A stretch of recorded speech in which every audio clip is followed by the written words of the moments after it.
Okay, thank you for your patience and for the opportunity today to share some work we are doing at the ministry.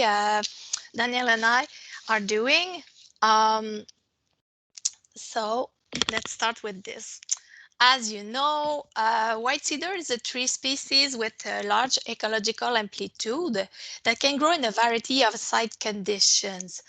And so today this talk will present an overview of two experiments where cedar is growing in mixture with other species. We have one study in yellow birch conifer mixed wood stands in the Laurentian foothills in central Quebec, and another study in balsam fir cedar mixed stands in northern Appalachians, lower St. Lawrence region. Um, Since it's a valuable tree species, season has often been targeted as a species to harvest, of course, and its abundance has decreased over time in managed forests. Like many other companions, such as red spruce, white pine, hemlock, and cedar, has very specific regeneration requirements that have been discussed this morning. And the regeneration process is very long. The seedlings have a slow initial growth, and they also are palatable to ungulates, has been discussed as well, and which complicates their recruitment to the upper layers. So regenerating cedar in mixed wood stands is quite challenging because the species is often less competitive than the other dominant species of the stand. Both studies we'll talk about today have in common mixed stands fashioned by light to moderate disturbances regimes characterized by spruce budworm and gap dynamics. Since they were established in the context of ecosystem-based management, both experiments aim at emulating light to moderate disturbances with irregular shelterwood system. Our goal with irregular shelterwood system is to diversify the understory conditions in order to satisfy the ecological requirements of a diversity of species in order to get a mixed species regeneration, including cedar. So let's start with the CPI M1 M2 irregular shelterwood study that we've done in the yellow birch conifer stands. This one is a part of a larger research program on the irregular shelterwood system at the MFFP. And it is the second experiment we have established in the mixed wood stands.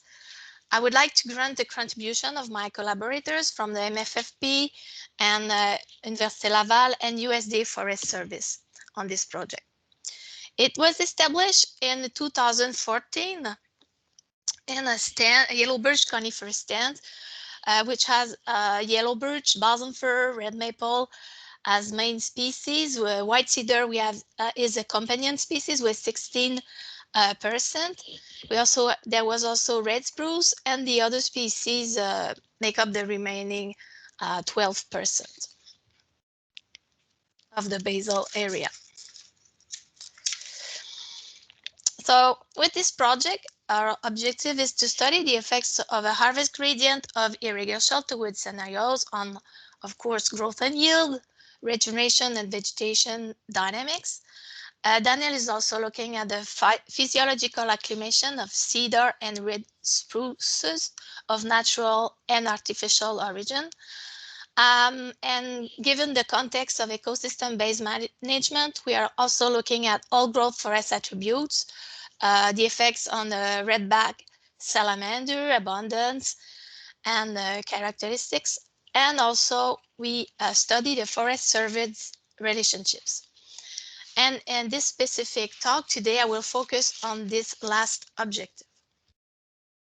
So this is the layout of the experimental design. It comprises 20 experimental units. We have 1 hectare. We have 4 repetitions of 5 cutting treatments, which are actually silvicultural scenarios. We have an uncut control with 31 square meters per hectare as initial basal area. And then we compare this to 30% cut of hybrid selection cutting, because we wanted to also to compare the effects of irregular shelterwood to hybrid selection cutting, because we think that after the first entries should be quite similar.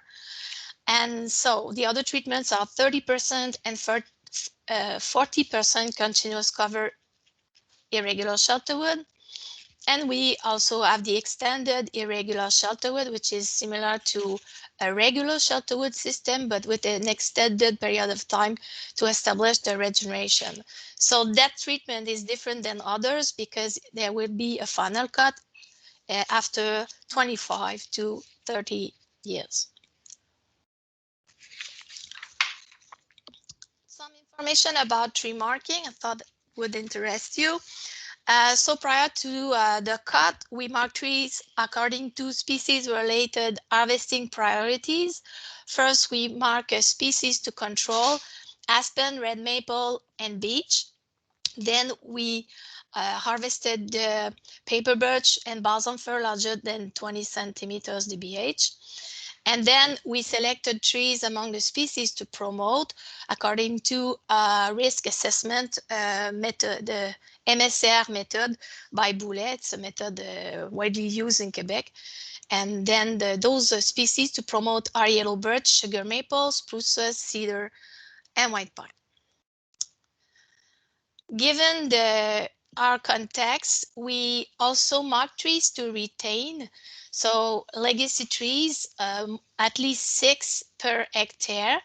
These have to be larger than 20 centimeters dBH. One of these a veteran of a species, of a companion species, and 5 cavity trees or potential cavity trees or fruit trees. We also mark snags. The goal was to left them standing as much as possible, but the dangerous ones were felled. One last word about the treatments. Cutting were applied during the fall of 2014 because we wanted to benefit of the passive scarification by the machinery. We used a fellow buncher and a grapple skidder. Here's a snag. Okay, so we monitor the understory vegetation with a comprehensive network of 720 4 square meters microplot in the 20 experimental units, so that's quite a lot. But for the Forest Service relationships, we use additional pairs of exclosure and non-exclosure plots. So the spring after the cut, we built 12 10 by 10 by 2.4 meters height fences made of galvanized steel. So you have an example on the picture on the upper left side. They were built in 4 and 3 of the 5 cutting treatments: the control, the 30% and 50% irregular shelterwood. So we use the 12 pairs of exclosure and non-exclosure plots for a total of 120 microplots to study the impacts of cervids on the vegetation dynamics, including sapling and seedling monitoring. So a 10-minute talk is quite short, but I would like to show some results. I've run analysis in SAS using the 5-year data, and so the data of 2019. And I used the initial cedar density as covariate for both low regeneration, so lower than 30 centimeters, so a foot height, and high regeneration. As you can see on the graph, these results suggest that the cover treatment, oh, I forgot to say something. We have actually highly significant interaction of the harvest intensity treatment with the exclosure treatment. But this graph shows that it's really the cover treatment that had more effect on the establishment of the low regeneration than the exclosure. So it seems that our strategy to increase light and ground disturbance by performing the regular shelterwood treatments seem to work to facilitate the regeneration process. But that said, these are still quite short-term results.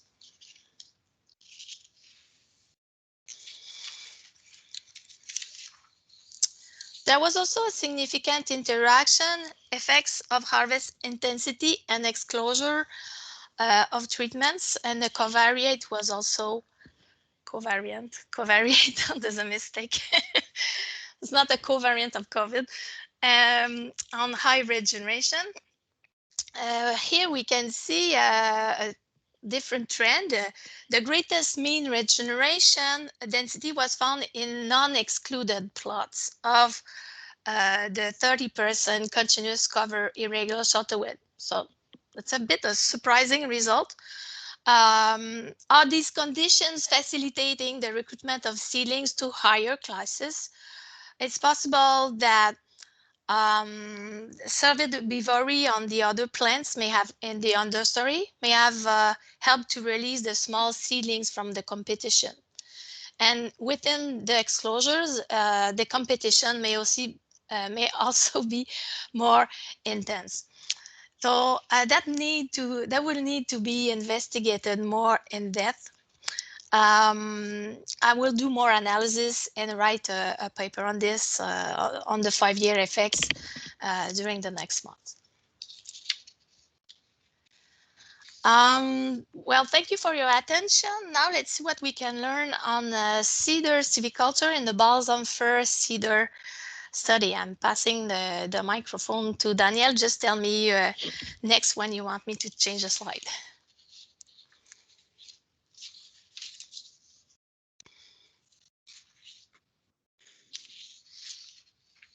Hi, everyone. You can hear me?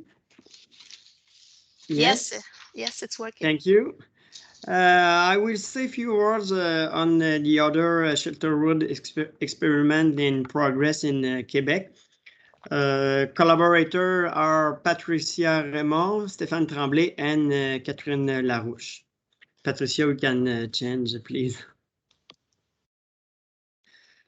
The general objective of this experiment is to develop a silvicultural approach promoting the maintenance and growth of the northern white cedar component in all stages of the stem.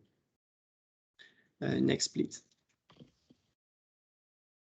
The experimental site is located near Rimouski in Quebec in a balsam fir yellow birch bioclimatic domain, near the Rimouski Wildlife Reserve. Next, please. I present here a brief summary of stand characteristics. For merchantable trees, cedar represent around 60% of conifer proportion. For saplings, cedar stocking was 63%. Next, please. For seedlings, cedar had only 44% stockings compared with 95 stocking for all conifers, mainly represented by balsam fir. This result is similar to Laura result. Balsam fir is a main component of small seedling. Next, please. When we analyze the diameter structure, we remark a lack of small cedar stands in the stand. This deficit is a big challenge for the long-term sustainability of the species in these stands. Next. Thank you. In this experiment, we test two shelterwood systems.